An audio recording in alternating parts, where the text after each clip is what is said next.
Hello, ഇന്ന് നമ്മൾ ഉണ്ടാക്കുന്നത് ബീഫ് സമോസയാണ് കേട്ടോ. അപ്പോൾ അതിന് ആവശ്യമായിട്ട് ഒരു വലിയ ചെറിയ ഇഞ്ചി കഷ്ണം, പച്ചമുളക്, കറിവേപ്പിൻ്റെ ഇല, അതൊക്കെ വെളിച്ചെണ്ണ ഇതൊന്ന് നല്ലോണം വഴറ്റിയെടുക്കുക കേട്ടോ.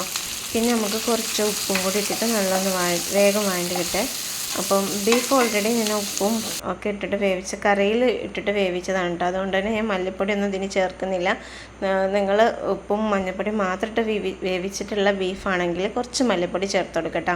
ഞാൻ ഇപ്പോൾ ഇവിടെ മസാലപ്പൊടികളായിട്ട് മഞ്ഞൾപ്പൊടിയും കുരുമുളക് പൊടിയും മാത്രമാണ് കേട്ടോ ചേർത്ത് കൊടുക്കുന്നത്. എന്നിട്ട് നമ്മൾ ഞാനിങ്ങനെ ചതച്ചെടുത്ത ബീഫും കൂടി ആഡ് ചെയ്ത് കൊടുക്കുന്നുണ്ട് കേട്ടോ. വേറെ ഉരുളക്കിഴങ്ങും ഒന്നും ചേർക്കണില്ല. എനിക്കിങ്ങനെ സമോസ ചിക്കന് ബീഫൊക്കെ ആകുമ്പോൾ ഇങ്ങനെ തന്നെ ചെയ്യുന്നതാണ് കേട്ടോ ഇഷ്ടം. ഇതാണ് ഒന്നും കൂടി ടേസ്റ്റായിട്ട് എനിക്ക് തോന്നിയിട്ടുള്ളത്. മറ്റു ഉരുളക്കിഴങ്ങൊക്കെ കുറേ ക്വാണ്ടിറ്റി ഒക്കെ ഉണ്ടാക്കാനുണ്ടെങ്കിൽ ഉരുളക്കിഴങ്ങൊക്കെ ചേർത്ത് കൊടുക്കുക കേട്ടോ. അപ്പം നമ്മുടെ ഇത് നല്ല ടേസ്റ്റായിട്ടോ അങ്ങനെ ഉണ്ടാക്കുമ്പോൾ, ബീഫ് മാത്രം ചിക്കൻ മാത്രമായിട്ട് വെച്ചിട്ട്.